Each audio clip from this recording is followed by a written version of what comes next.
বরফে ঘেরা আলাস্কা, যেখানে দূর দূরান্ত পর্যন্ত নেই কোনো মানুষ, সেখানে বসবাস করে একদল মানুষ খেকো নেকড়ে বাঘ। কিন্তু একদিন সেই বরফে ঘেরা পাহাড়ের উপরে একটি প্লেন বিধ্বস্ত হয়।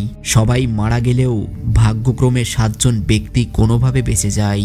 কিন্তু বেঁচে গেলেও তারা ফেসে যায় মানুষ খেকো ভয়ানক নেকড়েদের মাঝে, যেখানে তাদের হিমশীতল ঠান্ডা এবং নেকড়েদের সাথে মোকাবেলা করতে হয়।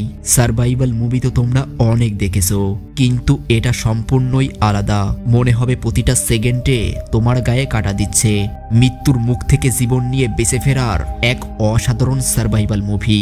হ্যালো, তোমরা দেখছো এক্সপ্লেইন জোন।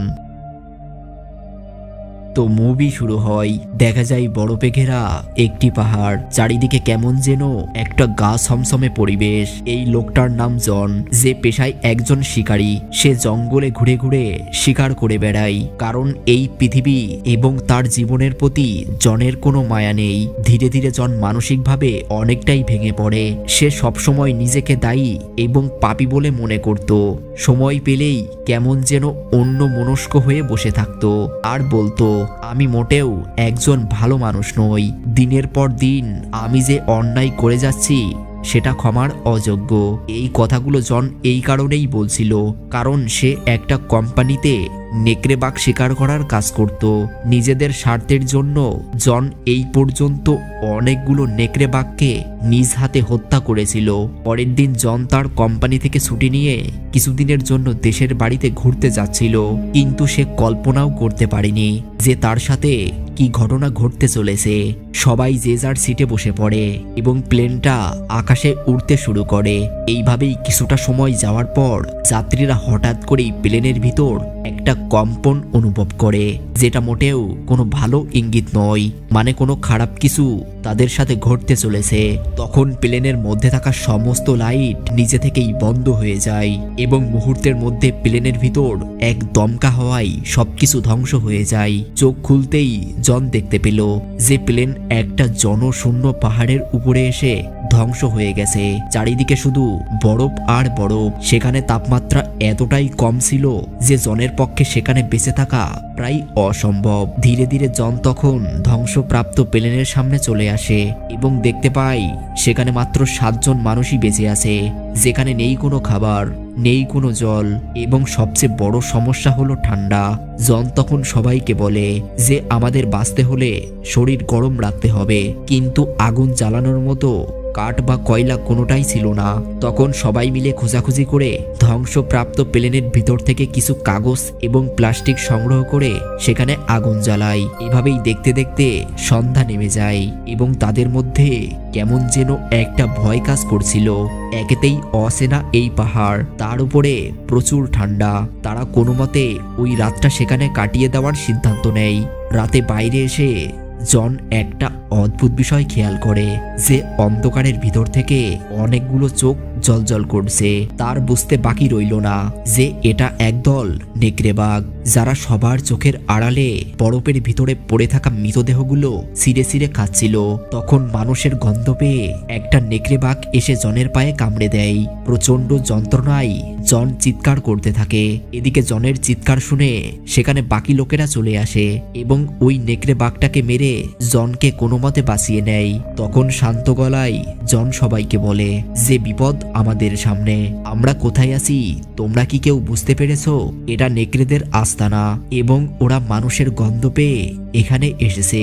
জন এটাও বলে যে বাঁচতে হলে আমাদের চারপাশে আগুন জ্বালিয়ে রাখতে হবে, কারণ আগুন যতক্ষণ জ্বলবে ততক্ষণ ওরা আমাদের আশেপাশেও আসতে পারবে না।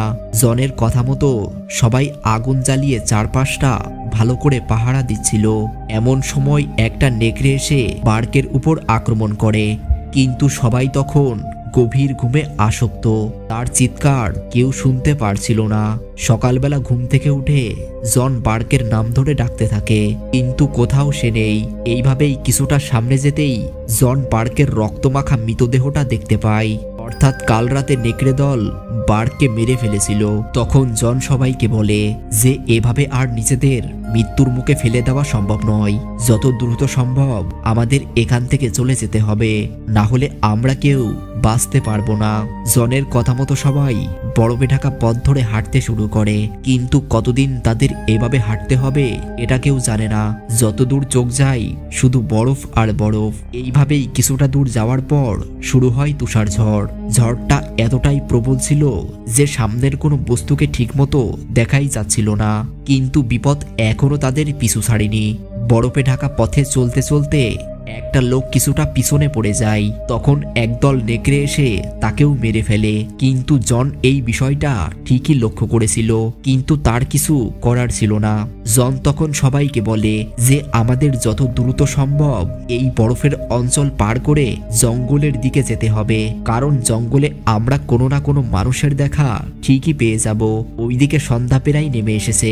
তখন একদল নেকড়ে চারপাশ থেকে তাদেরকে ঘিরে ধরে। বিপদের সংকেত পেয়ে জন সেখানে দ্রুত আগুন জ্বালায়, কারণ এই সময় একমাত্র আগুনই পারে তাদের জীবন বাঁচাতে। আগুন জ্বালিয়ে তারা সেখানেই বসেছিল। এমন সময় তারা দেখতে পেল একটা নেকড়ে ভয়ানক দৃষ্টিতে তাদের দিকেই তাকিয়ে আছে। তখন কোনো কিছু ভাবার আগেই একটা নেকড়ে এসে হঠাৎ করেই তাদের উপর আক্রমণ করে। তারা কোনো মতে সেই নেকড়েটাকে মেরে ফেলে, কিন্তু এভাবে আর কতক্ষণ। তারা ধীরে ধীরে মানসিকভাবে অনেকটাই ভেঙে পড়েছিল। এদিকে বেঁচে থাকার মতো তাদের কাছে কোনো খাবার ছিল না, তাই পেটের দায়ে ওই নেকড়েটার মাংস পুড়িয়ে তারা খেতে শুরু করে। ওই রাতটা কোনোভাবে কেটে যায়। পরের দিন সকালে তারা আবারও পথ চলতে শুরু করে এবং কিছুটা সামনে যেতেই তারা দূর থেকে জলের শব্দ শুনতে পায়। তখন জন সবাইকে বলে যে আমরা জনবসতির খুব কাছেই চলে এসেছি, আর কিছুটা পথ সামনে গেলেই আমরা মানুষের দেখা পাবো। কিন্তু কিছুটা সামনে যেতেই তারা আরো বড় বিপদের সম্মুখীন হয়। দেখা যায় বিশাল বড় পাহাড়ের নিচ দিয়ে বয়ে চলেছে ছোট্ট একটা নদী, এবং এখান থেকে যদি বেঁচে ফিরতে হয় তাহলে কোনো না কোনোভাবে তাদেরকে এই নদী পার হতেই হবে। জন তখন বুদ্ধি করে তাদের কাছে থাকা জামা কাপড় একের পর এক গিট বেঁধে একটা দড়ি বানায়। তখন একজন নিজের হাতে দড়ি বেঁধে একটা গাছের উপরে লাফ দেয় এবং সেখানে থাকা একটা গাছের সাথে দড়িটা ভালোভাবে বেঁধে দেয়। এরপর একে একে দড়ি ধরে তারা নদী পার হতে থাকে। এমন সময় হাত ফসকে একজন নিচে পড়ে যায়। এত উঁচু থেকে নিচে পড়ার কারণে লোকটা সেখানেই মারা যায়। মনে একটা চাপা কষ্ট নিয়ে তারা আবারও পথ চলতে শুরু করে। চারপাশে তখন তুষার বৃষ্টি হচ্ছিল। হিমশীতল ঠান্ডার ভিতর দিয়ে তারা কোনো মতে সামনের দিকে এগিয়ে যাচ্ছিল। কিছুটা দূর যাওয়ার পর প্লান্ডি সবাইকে বলে যে আমি মনে হয় আর সামনের দিকে যেতে পারবো না, কারণ গাছ থেকে নিচে পড়ার কারণে প্লান্ডি তার পায়ে প্রচন্ড আঘাত পেয়েছিল। জন তাকে অনেকবার বোঝানোর চেষ্টা করেছিল, কিন্তু প্লান্ডি তার কোনো কথাই শুনছিল না। বাধ্য হয়ে জন তাকে সেখানে ফেলে সামনের দিকে এগিয়ে যেতে থাকে, কিন্তু নেকড়েগুলো এখনো তাদের পিছু ছাড়েনি। দেখা যায় দুটো নেকড়ে তাদেরকে ধাওয়া করতে থাকে। নিজেদের জীবন বাঁচাতে তারা প্রাণপণে দৌড়াতে শুরু করে এবং দৌড়াতে দৌড়াতে হ্যান্ডি বরফে গলা নদীতে পড়ে যায়। কিন্তু নদীতে স্রোত এতটাই বেশি ছিল যে হ্যান্ডি নিজেকে কোনোভাবেই সামলাতে পারছিল না। প্রচন্ড স্রোতের কারণে সে একটা পাথরে এসে ধাক্কা খায় এবং তার পা একটা পাথরের সাথে এমনভাবে আটকে যায় যে কোনোভাবেই সে জলের উপরে উঠে আসতে পারছিল না। কোনো উপায় দেখতে না পেয়ে জন তখন ঠান্ডা নদীতে লাফ দেয়, কিন্তু অনেক চেষ্টা করেও হ্যান্ডিকে বাঁচাতে পারেনি। ঠান্ডা জলে দম বন্ধ হয়ে হ্যান্ডি মারা যায়। ওইদিকে জন মানসিকভাবে অনেকটাই ভেঙে পড়েছিল। সে আকাশের দিকে তাকিয়ে ঈশ্বরকে বলতে থাকে, হে ঈশ্বর, আমি জীবনে কি পাপ করেছিলাম যার কারণে এত শাস্তি তুমি আমাকে দিচ্ছ। এই কথাটা বলতে গিয়ে জন অঝরে কেঁদে ফেলে। মনে একটু সাহস নিয়ে সে আবারও হাঁটতে শুরু করে। সে শারীরিক ও মানসিকভাবে বেশ ক্লান্ত। কিছুটা দূর যাওয়ার পর সে মাটিতে চুপ করে বসে পড়ে, কিন্তু দূর থেকে একটা নেকড়ে তার উপর নজর রাখছিল। ঠিক তখন একটা নেকড়ে তার সামনে চলে আসে। জন তখন মনে মনে ভাবে যে আজকে হয় আমি মরব, না হয় নেকড়েটা। সে লড়াইয়ের জন্য প্রস্তুত হচ্ছিল এবং এখানেই শেষ হয় আমাদের আজকের মুভিটা। ভিডিওটা ভালো লাগলে একটি লাইক করে দিও এবং কমেন্ট করে জানাও পরবর্তীতে তোমরা কোন মুভির এক্সপ্লানেশন ভিডিও দেখতে চাও।